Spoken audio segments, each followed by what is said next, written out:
Assalamualaikum warahmatullahi wabarakatuh. Waalaikumsalam warahmatullahi wabarakatuh. Selamat pagi. Pagi. Bagaimana kabarnya? Sehat dan jangan lupa bahagia. Karena kebahagiaan itu paling utama. Kalau benar-benar sakit, bahagia lebih bahagia. Oke, jadi pada pagi ini kita masuk pembelajaran PPKN tentang sistem hukum dan peradilan di Indonesia. Sebelum kita mulai pembelajaran, silakan kita berdoa dulu. Mungkin si Ilham bisa memimpin doa. Silakan Ilham. Mulai pelajaran kita pada pagi hari ini, marilah kita berdoa. Mulai.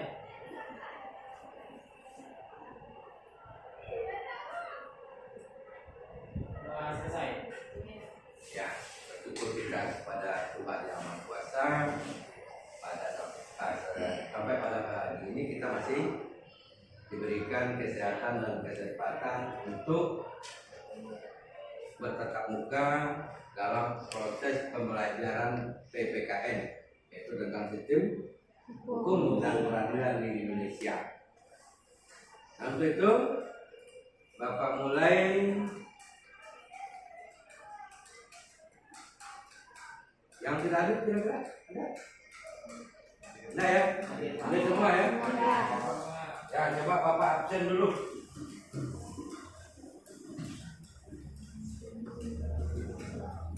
Vero Salman Al-Faridi. Nah, Vincent Lau. Ilham Muhammad Akbar. Nur Ilham Kodariansa. Betul ya? Anissa Ramadhani. Ruth Isabella Arwan.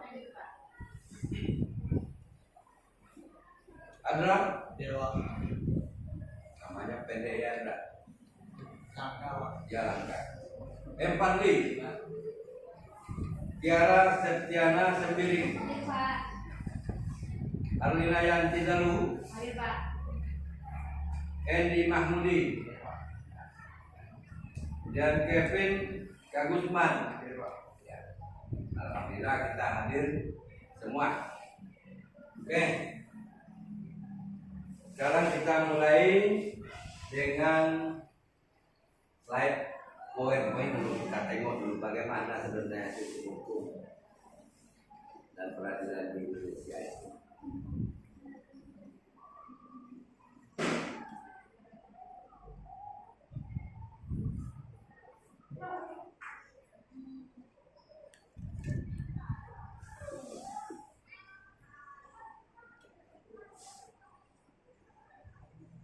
Oke.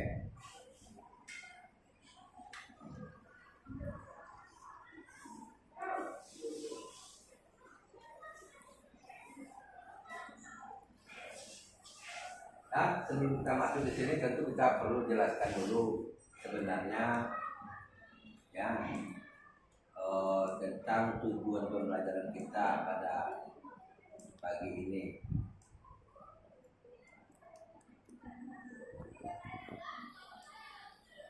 Itu kita tengok dulu.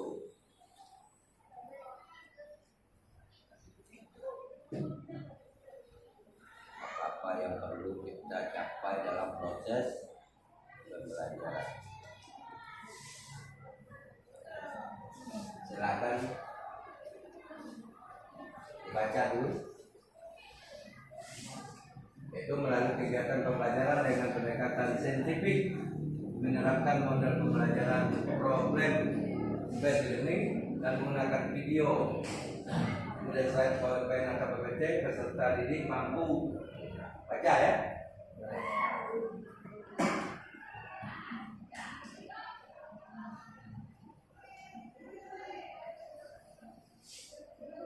Dan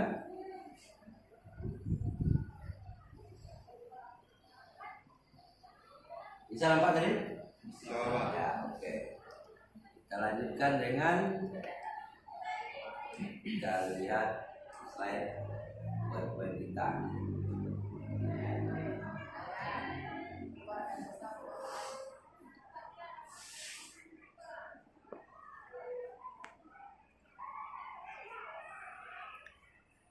Oke, sistem hukum dan peradilan nasional Indonesia boleh juga. Kemudian waktu kita sebenarnya 2 kali 45 menit, tapi kalau keseluruhannya itu 4 kali 45 menit. Topiknya memahami sistem hukum dan peradilan nasional. Kompetensi inti menghayati dan mengamalkan ajaran agama yang dianutnya. Kemudian kompetensi dasarnya, siswa memahami sistem hukum dan peradilan nasional. Kedua, siswa dapat menganalisis peranan lembaga-lembaga peradilan. 3, siswa dapat menunjukkan sikap yang sesuai dengan ketentuan hukum yang berlaku. Yang keempat, siswa dapat menganalisis upaya pemberantasan korupsi di Indonesia. Yang kelima, siswa dapat menampilkan peran serta masyarakat dalam penegakan hukum. Ini kita konsepnya, yaitu sistem hukum dibagi jadi 3, ada sistem, kemudian ada hukum, ada tujuan hukum. Kemudian pendapat hukum menurut Mr. E.M. Mayer, menurut Utrecht S.A., kemudian menurut S.M. Amin S.A. dan lain-lain. Kemudian dilanjut dengan tujuan hukum. Kemudian di samping sumber hukum ada sumber hukum seperti undang-undang, kebiasaan, jurisprudensi, traktat, doktrin. Kemudian sistem hukum peradilan nasional juga ada penggolongan hukum, yaitu berdasarkan wujud, ruang, waktu, pribadi yang diaturnya atau orang yang diaturnya, isi, tugas, dan isi. Kemudian peradilan nasional, ini wadah tempat kita untuk mencari keadilan. Itu ada namanya peradilan umum, peradilan agama, peradilan militer, peradilan tata usaha negara, dan mahkamah konstitusi. Nanti kira-kira peta konsep kita pada pagi ini. Kemudian sistem hukum dan peradilan nasional. Yang A, pengertian sistem. Apa itu sistem? Ini berdasarkan KBBI, yaitu Kamus Besar Bahasa Indonesia. Ya, coba Ilham, apa itu pengertian sistem itu kata KBBI itu? Kata sistem dalam Kamus Umum Bahasa Indonesia mengandung arti susunan kesatuan yang masing-masing tidak berdiri sendiri-sendiri, tapi fungsi membentuk kesatuan secara keseluruhan. Ya, tidak terdiri masing-masing ya, tetapi berfungsi membentuk keseluruhan. Kemudian unsur-unsur dalam sistem mencakup seperangkat komponen, elemen, bagian, kemudian saling berkaitan dan tergantung. Kesatuan yang terintegrasi memiliki peranan dan tujuan tertentu.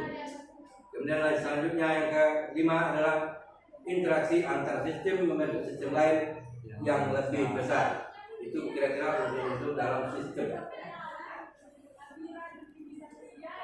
Kemudian pengertian hukum menurut Mayer. Ya, silakan dibaca. Di Kevin lah. Profesor Mr. Mayer, hukum adalah semua aturan yang mengandung pertimbangan kesusilaan ditujukan kepada tingkah laku manusia dalam masyarakat dan menjadi pedoman bagi penguasa negara dalam melaksanakan tugasnya. Ya, oke, lanjut dengan si ya, Ilham lagi. Dan Dokwi. 2. Menurut yang Bukti, hukum adalah aturan tingkah laku anggota masyarakat. Aturan yang daya penggunaannya pada saat tertentu diujarkan oleh suatu masyarakat sebagai jaminan dari kepentingan bersama dan pelanggaran terhadap masyarakat menunjukkan reaksi bersama terhadap pelakunya. Ya, itu menurut beliau Dugui. Kemudian menurut Utrecht. Ya. Coba yang coba Nesa. Hukum adalah penyusunan peraturan atau perintah dan larangan yang mengurus segala tertib masyarakat dan karena harus ditaati oleh masyarakat. Ya. Utrecht adalah himpunan peraturan atau perintah dan larangan yang mengurus tata tertib suatu masyarakat dan karenanya harus ditaati oleh masyarakat itu sendiri. Ya, oke, itu pengertian hukum menurut beberapa ahli. Kemudian unsur-unsur hukum, yaitu yang pertama peraturan mengenai tingkah laku manusia dalam peraturan masyarakat. Yang kedua, peraturan itu diadakan oleh badan-badan resmi yang berwenang. Itu kita pelajari kemarin, yaitu tentang siapa yang membuat dalam lembaga-lembaga yang berwenang. Undang-undang siapa yang mengesahkan, yaitu DPR. Kemudian peraturan itu bersifat memaksa. Memaksa di sini maksudnya adalah seluruh orang harus mentaati, karena ini hukumnya hukum negara.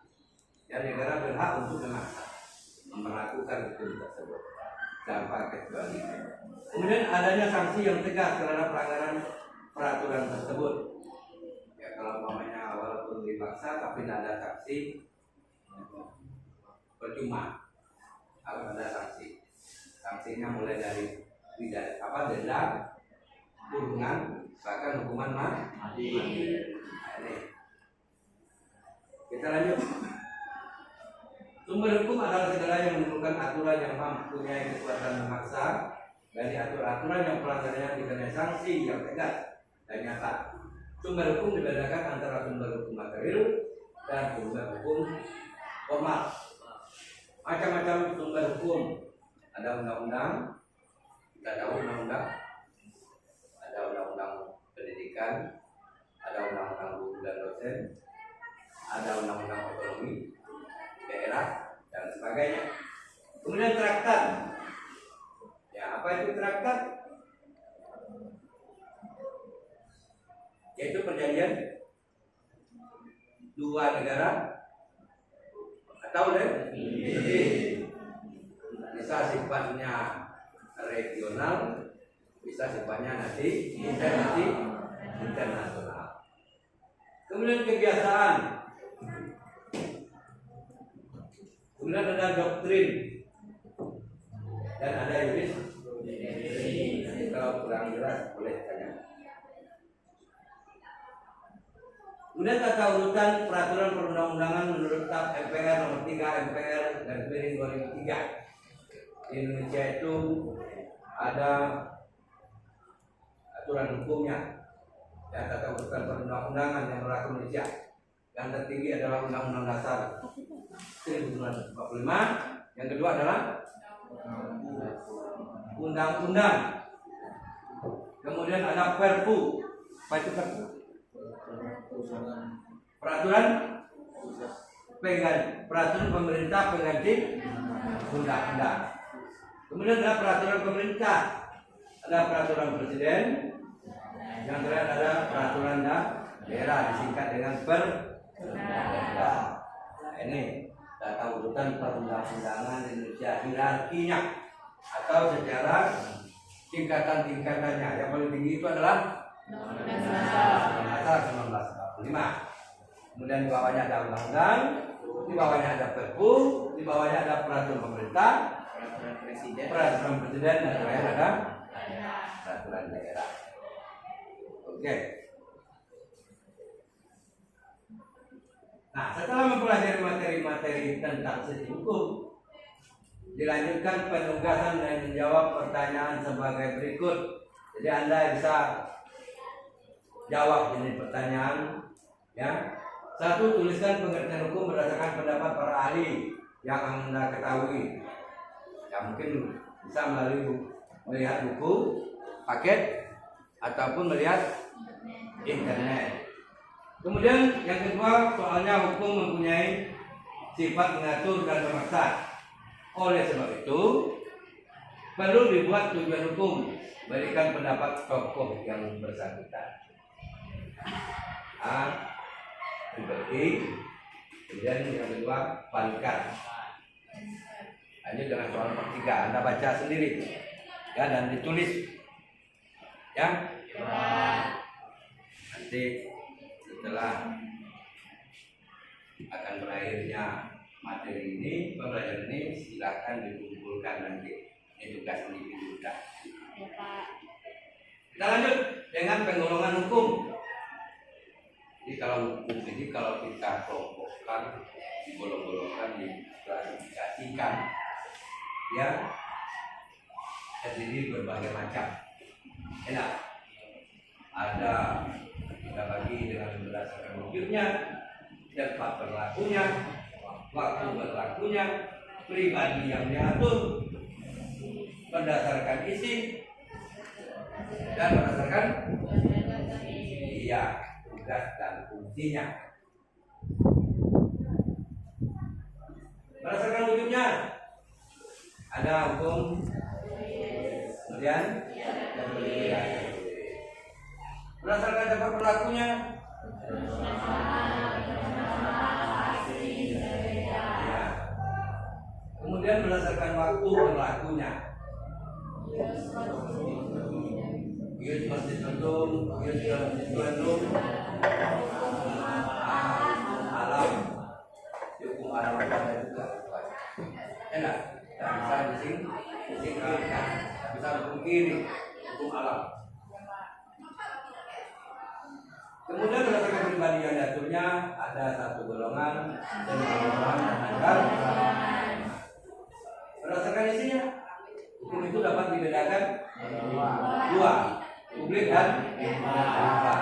Kalau publik ada hukum tata negara, hukum administrasi negara, hukum pidana, hukum acara. Ya. Berdasarkan privat atau perdata.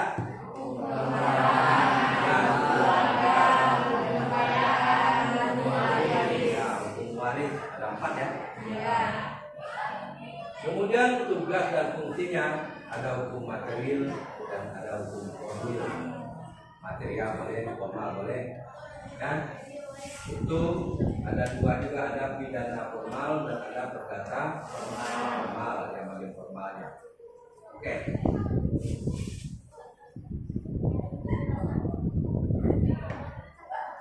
Dan sebelum kita lanjut, kira-kira ada nggak yang ditanyakan tentang pengelolaan hukum ini?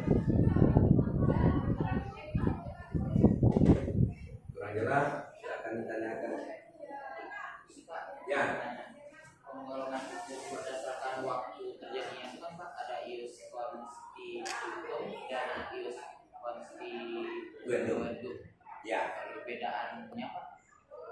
Ya, Dalam perbedaannya. kedua waktu berlakunya hukum.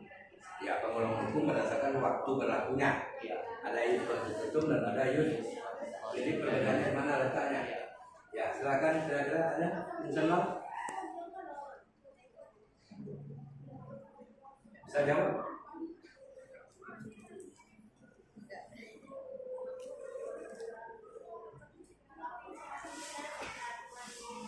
Si Alina Yanti tadi.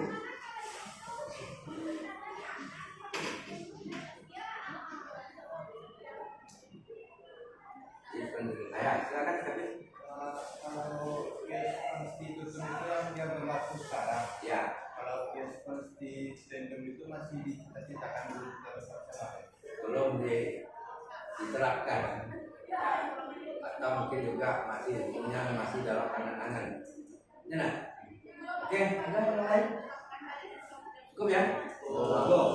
Jadi yang ditanyakan oleh si Endi Mahmudi tadi, yaitu di mana letak bedanya? Letak bedanya waktu berlakunya tadi, ya kan? Jadi ius constitutum hukum yang berlaku tadi berlaku dan mana hukum positif, ya. Hukum yang berlaku di suatu negara saat ini itu disebut juga dengan hukum positif. Itu ius constitutum. Contohnya mana? Undang-Undang Dasar 1945, tap MPR yang masih berlaku, undang-undang, ya kan, dan peraturan-peraturan lain yang berlaku di negara kesatuan Republik Indonesia. Nah, ius constituendum ini masih rancangan, ya. Undang-undang itu belum diberlakukan, tetapi masih digodok lah kira-kira begitu oleh eksekutif, ya, untuk diberlakukan nanti. Kalau nanti sudah final akan diserahkan ke DPR selaku lembaga legislatif dan untuk disahkan. Nah, banyak contohnya.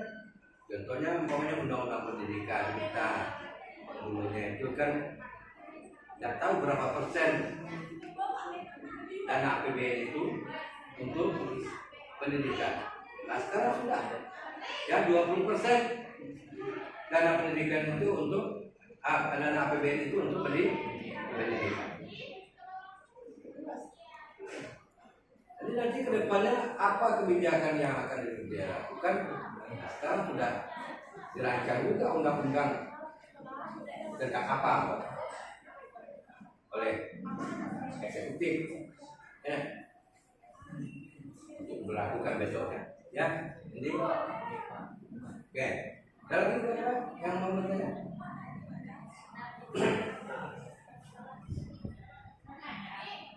Silakan. Di pengurusan itu kan ada bentuk wujudnya Pak, tulisan tidak tertulis. Bentuk tidak tertulisnya gimana Pak? Iya, bagus. Jadi dari pengelolaan hukum itu berdasarkan wujudnya, bentuk lah kira-kira. Nah, ya wujudnya itu sama bentuk, ada yang tertulis, ada yang tidak.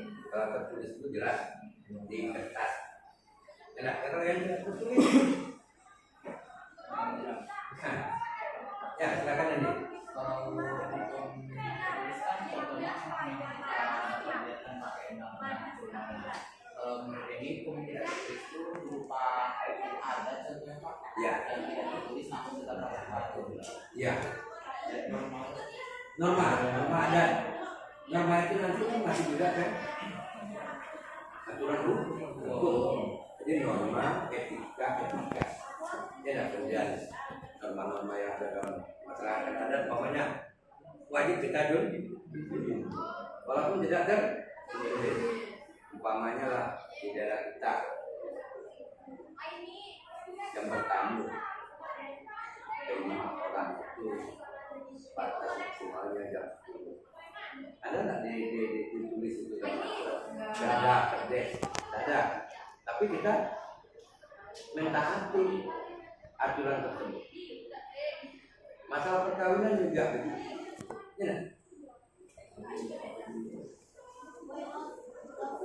Siap. Mempelai laki-laki umpamanya menghantarkan ini maksimal mempelai wanita. Ya. Ini hukum adat. Termasuk juga umpamanya zina. Iya. Kan dilarang oleh hukum adat. Bagaimana hukum menurut hukum adat orang yang melakukan zina? Kalau di daerah kita, kalau dulu dihukum dibuang ke hutan. Sepasang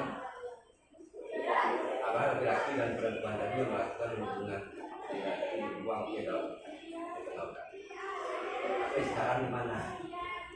Mau dibuang ke mana? Hutannya sudah tidak ada. Ya. Tapi ini sudah ada ranah hukumnya, hukum positif. Ya. Nah, tidak ada. Tadi itu berdasarkan ius constitutum, berdasarkan hukum positif. Orang yang melakukan zina itu tidak ada diatur dalam hukum. Ya, inilah fungsinya hukum nasional itu untuk mengayomi hukum-hukum adat. Dia tidak bertentangan dengan hukum apa. Malah melindungi atau mengembangkan dari hukum adat. Apalagi kita negara yang bineka tunggal ika. Umpamanya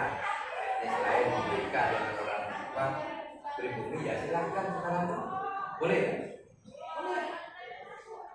Tidak ada lagi bedanya. Pokoknya mau sama mau, tidak ada paksaan, silakan. Enak. Oke, jadi itu yang tidak tertulis hukum adat contohnya. Ya. Walaupun tidak tertulis, setiap warga masyarakat orang manapun datang ke situ harus mentaati adat istiadat tempat. Contohnya kita datang ke suku Baduy. Baduy mana? Jawa Barat. Yang suku yang masih mempertahankan nilai-nilai tradisional. Pakai Android tak boleh. Ya. Kalau masyarakat itu pulang kampung tinggalkan Androidnya dulu di luar. Di desa keluar. Lalu pulang dia ke orang itu masih ingin mempertahankan keaslian dari sukunya. Karena istiadat budaya. Ya. Itulah suku Baduy. Begitu juga kalau kita pokoknya ke Kalimantan, ke Dayak, kita hormati. Ada istiadat suku Dayak. Begitu juga dari Papua, suku Asmat. Ya. Apapun aturan-aturan dalam suku Asmat, kita pendatang itu harus mendukung hukum adat yang ada. Itu maksudnya. Ya, oke. Siapa yang tadi? Ilham. Oke, Ilham. Ya. Lain? Ada lagi?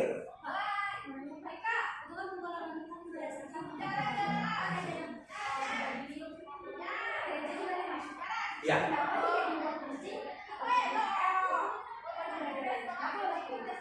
Gereja. Oke. Bisa ada yang jawab misalnya yang non muslim tidak bisa jawab. Kok tidak ada hukum apa masjid tidak wihara? Kok ada cuma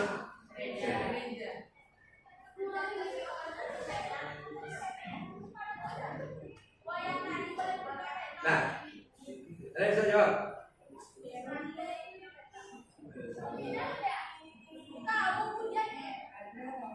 Nah, tidak tahu ya. Jadi pembagian berdasarkan tempat melakukan ada nasional, sebuah negara, internasional itu mendunia, kemudian asing berarti hukum negara lain. Kalau gereja, kok masuk ya? Karena ada aturan di gereja Katolik Roma. Ya. Di gereja itu dalam mengatur kehidupan umat beragama kaum Nasrani yang di seluruh dunia itu diatur dalam aturan yang disebut dengan aturan gereja. Enak. Contohnya kalau Katolik Roma misalnya di Roma, Vatikan itu pemimpinnya adalah Paus. Enak. Paus ini bisa memberikan semacam pesan-pesan kepada umat Nasrani yang ada atau umat Katolik yang ada di seluruh penjuru dunia. Karena dulu Kristen ini kan Katolik itu dikembangkan oleh negara-negara imperialis. Ya, dengan sejarah ada 3 G: gold, glory, and gospel. Gold mencari kekayaan, harta kekayaan. Glory menjadi kejayaan, gospel menyebarkan agama. Berikutnya, agama Kristen itu kan berkembang dari Katolik pecah, ada bagian Anglikan, ada Protestan, ada yang ya. Berdasarkan protes terhadap kebijakan gereja Roma. Apa yang protes? Surat indulgen. Enak. Surat penghapusan dosa yang diterbitkan oleh gereja Katolik Roma. diproteslah oleh orang-orang Kristen yang lain, termasuk di situ adalah Martin Luther. Nah, lahirlah ya berapa dalilnya? 12 dalil yang ditempelkan oleh Martin Luther di gereja Santo Justus di Jerman. Akhirnya lahirlah Kristen Protestan. Memang orang protes terhadap kebijakan Paus yang menerbitkan surat indulgensi. Jadi dalam aturan umat beragama itu di gereja itu diatur. Makanya karena dia tertulis ada aturan, dia termasuk hukum. Ya, sebenarnya ini kan bisa saja dia masuk ke hukum pribadi yang diaturnya pokoknya satu golongan. Ya, nah? Tapi mungkin saja ini lebih cepat. Dia masuk ke tempat berlaku. Itu. Ya. Lagi. Ya, kita lanjut. Ini sanksi. Macam-macam sanksi pidana. Pasal 10 KUHP. KUHP itu kan? Kitab Undang-Undang Hukum Pidana. Yang pertama katanya ada hukuman pokok yang terdiri dari hukuman mati, hukuman penjara yang terdiri dari hukuman seumur hidup, kemudian hukuman sementara waktu setinggi-tingginya 20 tahun dan sekurang-kurangnya 1 tahun. Kemudian yang C, hukuman kurungan setinggi-tingginya 1 tahun dan sekurang-kurangnya 1 hari. Sekurang-kurang. Itu ngajak nanti. Ya. Kemudian ada 2 hukuman tambahan, yaitu pencabutan hak-hak tertentu. Apa itu contohnya? Hak politik, hak dipilih dan memilih. Kemudian perampasan, penyitaan barang-barang tertentu. Contohnya kasus korupsi, denda, membayar biaya perkara, kemudian penyitaan aset seseorang yang menjadi koruptor. Kemudian pengumuman keputusan hakim. Pengumuman keputusan hakim. Bisa jadi polis, ya, bisa saja pemainnya kalau rumah kita dijadikan agunan oleh orang tua, kemudian orang prestasi tidak mampu membayar kewajiban, nah rumah itu disita oleh bank melalui keputusan hakim. Itu terakhir. Kalau sudah diputuskan oleh pengadilan berdasarkan putusan hakim, jadi agunan tadi rumah kita itu berhak disita oleh debitur. Nah, itu kira-kira. Oke, bisa paham mungkin? Atau ada yang mau bertanya? Sambil jalan boleh. Hukuman pokok, hukuman tambahan.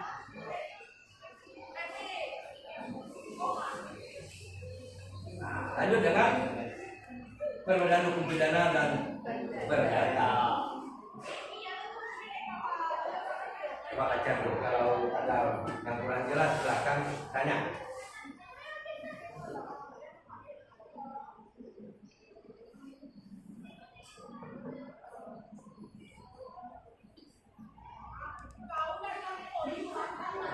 Hukum pidana. Pelanggaran hukum pada umumnya segera disikapi oleh pengadilan setelah menerima berkas polisi yang mengadakan penyelidikan dan penyidikan. Tindakan pidana atau delik disengaja disebut delik delus, dan yang tidak sengaja disebut dengan delik culpa. Delik itu apa? tindakan pidana atau tindakan kejahatan atau unsur kejahatan. Hukum perdata, pelanggaran hukum perdata baru dapat disikapi oleh pengadilan setelah ada pengaduan dari pihak yang merasa dirugikan. Di sini ada pihak yang mengadu penggugat dan pihak yang diadukan disebut dengan tergugat. Ya. Kasus pidana itu. Ya. Ada yang tanyakan kasus pidana? Kasus pidana? Tidak. Itu benar kan? Kalau kasus pidana ada nggak tergugat? Penggugat dan tergugat? Tidak. Ada disebut tersangka, terdakwa, terakhir terpidana. Ya. Kalau dalam hukum perdata, penggugat dan tergugat, ada yang keberatan, ya, dan ada yang merasa dirugikan, ada yang merasa ya. Nih, contoh hukum perdata umpamanya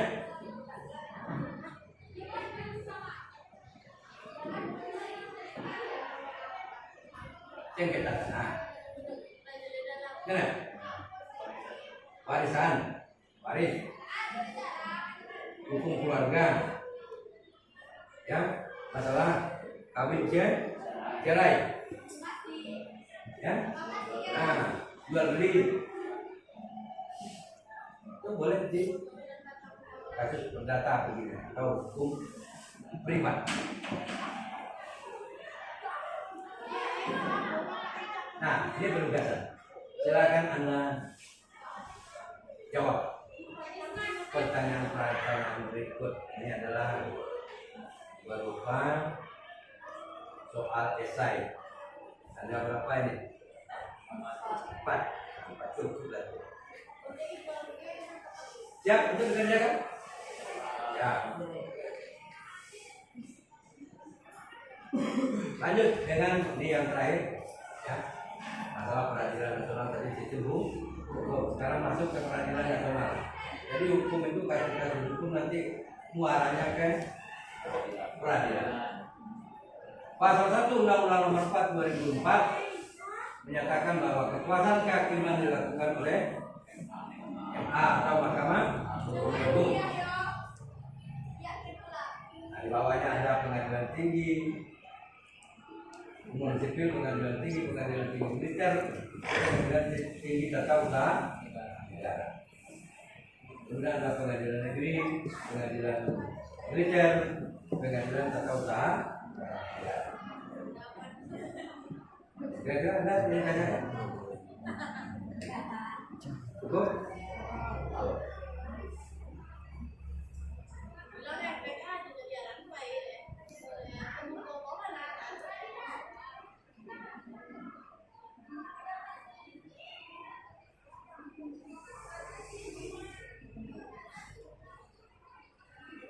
Ya, ini sambil kita tengok juga tentang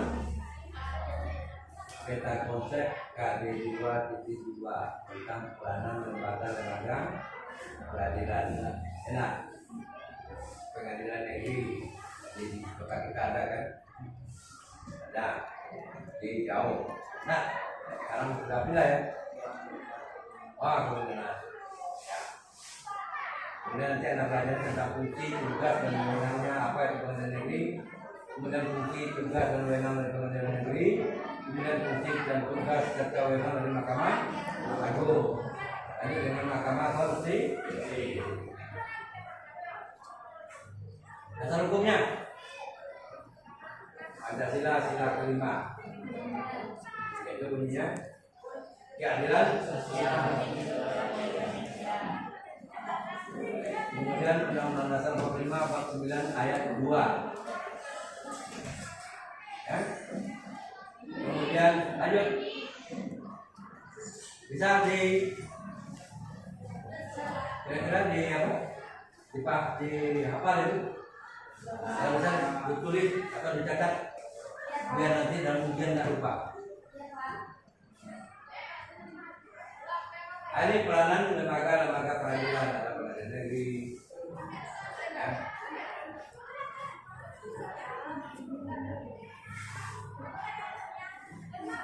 Ya. Lanjut dengan tugas lagi. Ya. Oke, sampai di situ kira-kira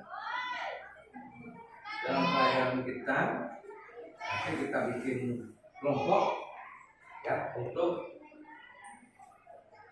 menyelesaikan apa tugas-tugas kita dalam pekerjaan kerja kelompok ya. Kita bagi 3 atau 4 atau 5 orang satu kelompok. Siap kan? Kemudian siapa kira-kira yang bisa menyimpulkan dari hasil pembelajaran kita di yang terakhir sebelum kita tutup? Ya, ini Mahmudi silakan. Sebulan dari pembelajaran hari ini. Ya, boleh. Apa yang dapat saya simpulkan dari pembelajaran bersama hari ini yaitu yang pertama hukum dibagi berdasarkan beberapa bagian, yaitu berdasarkan tempat berlakunya, berdasarkan wujudnya, berdasarkan waktu, dan juga berdasarkan pada tempatnya.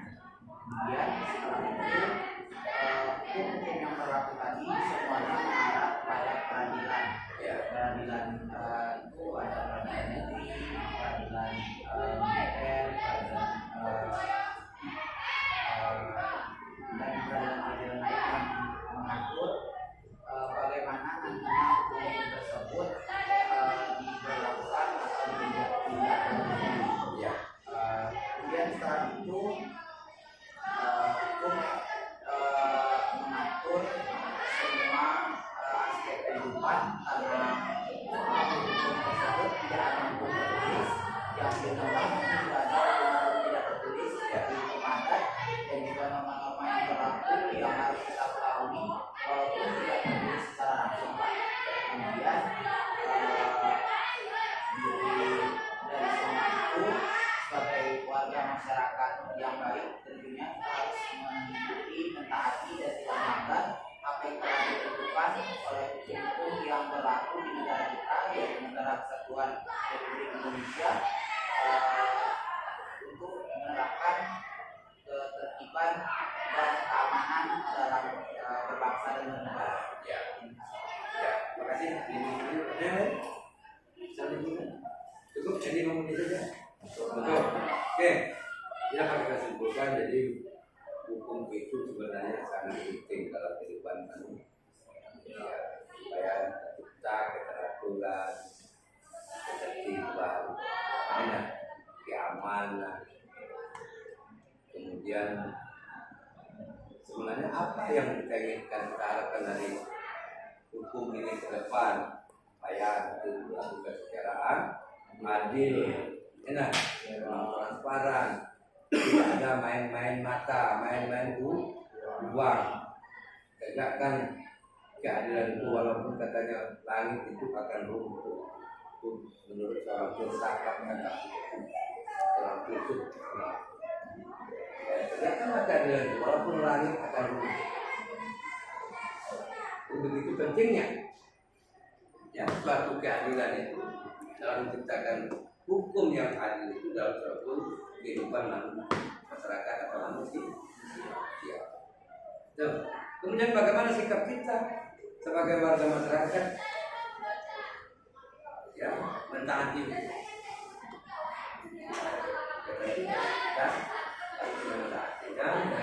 aturan-aturan yang berlaku. Pokoknya dalam berkendaraan pakai helm enak. Dalam kehidupan di sekolah umpamanya patuhi aturan sekolah enak, mulai dari pakaian, kemudian bagaimana kita itu terhadap sikap kita terhadap guru, teman dan lain sebagainya.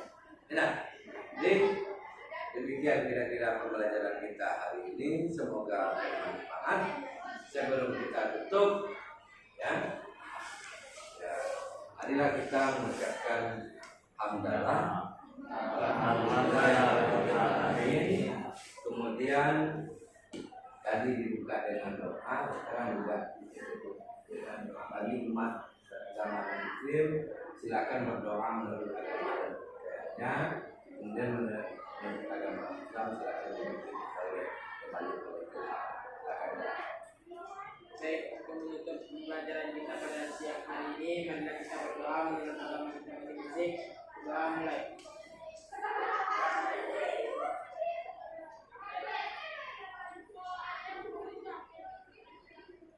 Doa selesai. Ya, terima kasih. Bapak Ibu, wassalamualaikum warahmatullahi wabarakatuh. Semoga berjumpa lagi pada kesempatan berikutnya. Selamat. Nah, terima kasih. Bapak itu terima kasih banyak. Matikan lah. Pencet-pencet.